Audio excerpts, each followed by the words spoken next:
자, 여러분들은 어느 동네이든지 간에 투자처를 찾으려고 하는 분들도 있고 이제 매도를 하려고 하는 분들도 계시죠. 자, 그런데 일단은 지금은 뭐 시장이 어떻든지 간에 투자처를 찾고 싶은 분들이 상당히 많잖아요. 자, 그런 상황에서 여러분들이 어떤 식으로 생각을 하시는 경우가 많냐면 어느 지역이 오를까 또는 어느 지역이 좋냐 나쁘냐 약간 이런 부분들에 대한 접근 방법을 가져가시는 경우가 상당히 많습니다. 그런데 저는 투자할 때 어떤 지역이 좋고 나쁘냐라고 하는 생각을 아예 머릿속에 지워버리고 들어가요. 왜 그러냐면 내가 살고 싶은 동네도 있고 또는 내가 싫은 동네도 있고, 그렇게 되면은 아무래도 분위기가 어떤 식으로 흘러가게 되냐면 내가 좋은 동네 위주로 보고 그 동네가 지금도 올랐는데 계속 올라갈 거냐 말 거냐 이런 거에 대해서 관심을 상당히 많이 갖게 됩니다. 저는 투자를 하는 데 있어서 나름대로 그동안 지켜봤던 패턴을 근거로 해서 투자를 하는데, 어떤 식으로 지켜보느냐, 굉장히 많이 안 올랐는데 최근 들어서 많이 올랐다 또는 계속 안 올랐다, 이런 거를 가지고 상대적인 저평가를 따져서 움직이는 그런 방식을 취해요. 그래서 청라라든지 동탄이라든지 이런 동네 같은 경우는 최근 들어서 굉장히 움직임이 좀 안 좋잖아요. 근데 저는 바로 직전의 움직임이 워낙 강했던 동네이기 때문에 자연스럽게 이번 움직임이 느려질 수밖에 없다고 생각해요. 왜 느려질 수밖에 없냐? 여러분들이 생각지도 않았던 동네가 갑자기 엄청나게 올랐으니까 가고 싶은 마음은 있는데 직전 가격을 생각하고 들어갈 생각을 못 한다는 거거든요. 그러다 보니까 그 상황에서는 여러분들이 어떤 행동을 하느냐, 이게 예전 가격보다 높아졌는데 들어가야 되나 말아야 되나 이런 생각을 하고요. 또 막상 떨어졌을 때는 봐봐, 내 생각이 맞았잖아, 더 떨어지는데 더 떨어질까? 보통 이렇게 하면서 움직이지 못하는 경우가 상당히 많습니다. 예를 들어서 잠실 사례, 그 헬리오시티 사례 같은 경우를 얘기를 드렸는데, 잠실이 처음에 리센치라 엘스가 입주했던 시점이 2008년입니다. 자, 2008년이면 여러분들 잘 알고 계시겠지만 시장이 별로 좋지 않았고요. 이 시장이 좋지 않은 가운데에서 가격대가, 입주 물량이 터져서 떨어지니까 가격대가 심하게 떨어졌었죠. 하지만 그때 제 기억으로는 아마 9억대 정도 가격을 했었던 걸로 기억을 해요. 근데 지금은 이제 22억에서 25억 정도 되는 가격이잖아요. 중장기적으로는 결국 입지가 좋은 것은 그 가격대를 향해서 움직이게 되기 때문에 결국 싸게 살 수 있는 그런 어떤 조건이 된다, 보통 이렇게 말씀을 드리고 있고요. 그러다 보니까 지금 동탄이라든지 청라라든지 이런 지역들 같은 경우는 아마도 여러분들이 생각을 하실 때 현재 기준으로 굉장히 좋지 않다, 여러 가지 이유가 있겠지만 직전에 워낙 많이 올랐기 때문에 조금 찜찜한 거다라고 생각하시는 게 맞다라고 보여지고요. 하지만 장기적으로 보게 되면 이건 무조건 오르는 타이밍이 봤었을 때 내가 싸게 살 수 있는 가장 좋은 기회다라는 생각을 해봅니다. 자, 인천 서구 검암역에 있는 아파트 내놨는데요, 주변에 검단, 루원 입주 물량에 치여서 6개월이나 안 나갑니다 라고 얘기를 하셨습니다. 어느 지역이든지 내가 언제 매도할지는 모르지만 이때쯤이면 한번 매도를 고민해 볼까 라고 하는 타이밍 때 입주 물량이 터지게 되면 상당히 문제가 발생하게 되겠죠. 이게 정말로 많은 사람들이 겪는 낭패 중에 하나거든요. 그래서 저 같은 경우는 제가 투자를 할 때 이 동네를 내가 단기로 볼 것이냐 장기로 볼 것이냐, 그 단기로 보게 되면은 한 몇 년 정도 봤을 때 그 시점에 입주 물량이 있느냐 없느냐라고 하는 부분을 굉장히 중요시 여겨요. 내놨는데 안 나간다, 그 지역의 그 아파트에 거래건이 있었는지 확인해 보시기 바랍니다. 거래건이 있었는데 내게 거래가 안 됐다, 이거라면 10중 8구는 내 물건의 가격을 매수하려는 사람이 받으려고 하는 가격보다 훨씬 더 높게 내놨을 가능성이 높아요. 물론 아닌 경우도 있겠죠. 그래서 저는 정말 팔아야 된다라고 한다면 지금 그 명목 수익을 끝까지 지키시려고 하려면 안 된다는 말씀을 꼭 드리고 싶고요. 진짜 그쪽에서 거래된 가격보다는 싸게 내놓으시는 게 맞겠죠. 이건 철저하게 객관적으로 판단하셔야 되는 게, 하필이면 입주 물량이 터지는 시점에 걸렸기 때문에 그럴 수 있다, 그러면 시간이 지나면 해소가 된다. 추후 검단, 루원 입주 물량 때문에 인천 서구 전체가 장기적인 눌림이 있지 않을까 걱정입니다. 인천에서 인천 서구는 상당히 좋은 동네 중에 하나죠. 일단 신도시 주변이고요.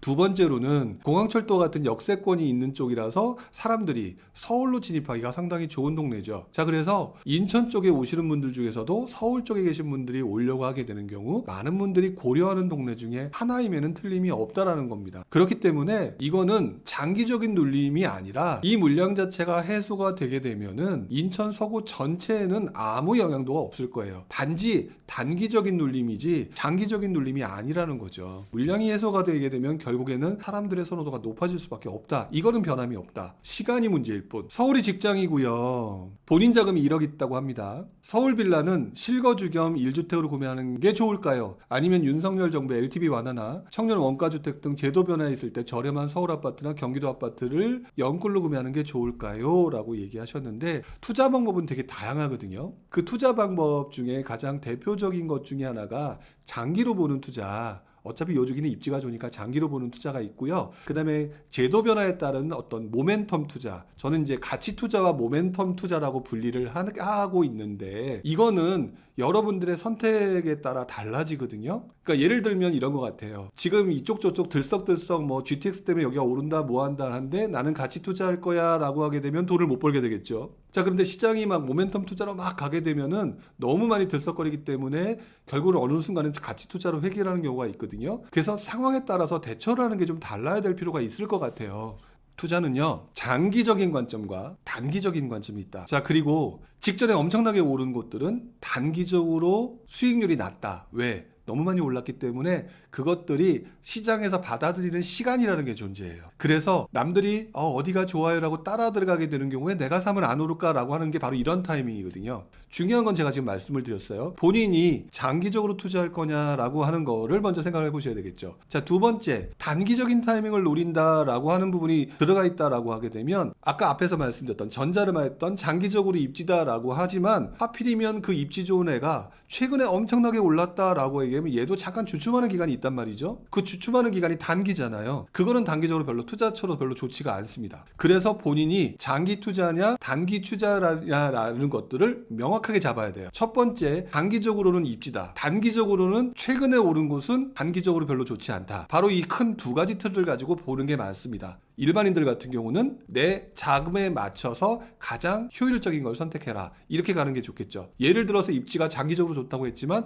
아무리 좋아도 내가 투자를 하기에는 부담스러운 자금이다 라고 하면 두 번째 입지로 가셔야 되는 거고요. 두 번째 입지도 부담스럽다라고 하면 세 번째 입지로 가시는 게 맞는 거죠. 저는 그래서 지금도 판단할 때 딱 이 세 개 외에는 별로 다른 거 신경 쓰지 않습니다. 금리 인상이고 뭐고 다 별로 신경 안 써요. 앞으로 금리가 올라서 전세 수요가 더 월세로 많이 전환될 것 같은데 갭을 이용한 투자가 계속될 수 있을까요? 라고 질문하셨습니다. 갭을 이용한 투자가 계속될 수 있을까요? 라고 하는 의문이 드셨던 그 가장 큰 이유가 지금 현재 상황 때문일 거라는 생각이 들어요. 모든 현상은요, 어떤 이유가 있고 그거에 따른 결과가 있습니다. 그래서 전세 부분이 과연 갭 투자가 될까라고 생각하는데 여기에 중간에 인과관계를 하나 더 넣으셔야 돼요. 한번 볼까요? 지금 현재 전세금, 전세 대출을 통한 이자가 월세보다 비싸니까 차라리 월세가 낫겠네. 어차피 보증금도 작고 그러니까 월세로 넘어간다는 거는요, 사람들이 머리를 잘 써서 내가 조금 더 유리한 곳으로 이동한다는 얘기가 되겠죠. 근데 재밌는 거는 세상은 나만 있는 게 아니라는 거예요. 나만 있는 게 아니기 때문에 그 상황을 보는 그 바로 월세를 준 누군가의 집주인이 있겠죠. 자, 그 집주인이 볼 때는 어떤 생각을 할까요? 잘 생각해 보시면 그래서 월세 수요가 늘고 있어요. 근데 나는 월세 공급자야. 그러면 여러분 같은 경우는 어떤 행동을 할까요? 월세 가격을 올리지 않을까요? 자, 그렇게 돼서 월세 가격이 올라가기 시작합니다. 자, 월세 가격이 올라가기 시작하면서 다시 월세 가격이 전세 대출 이자보다 더 높아지는 상황이 되면 여러분들은 어떤 선택을 할지 한번 생각을 해보시라고요. 그러면 다시 전세로 돌아가겠죠. 시장은 이렇게 서로 영향을 주며 돌아갑니다. 그래서 결과가 항상 똑같지도 않고 항상 반복적으로 나타나거든요. 자, 이런 경우에 다시 전세로 수요가 다시 바뀌어지게 되겠죠. 그렇게 되면 전세 대출, 전세 갭 투자가 유효할까요? 안 유효할까요? 유효하게 되겠죠. 다만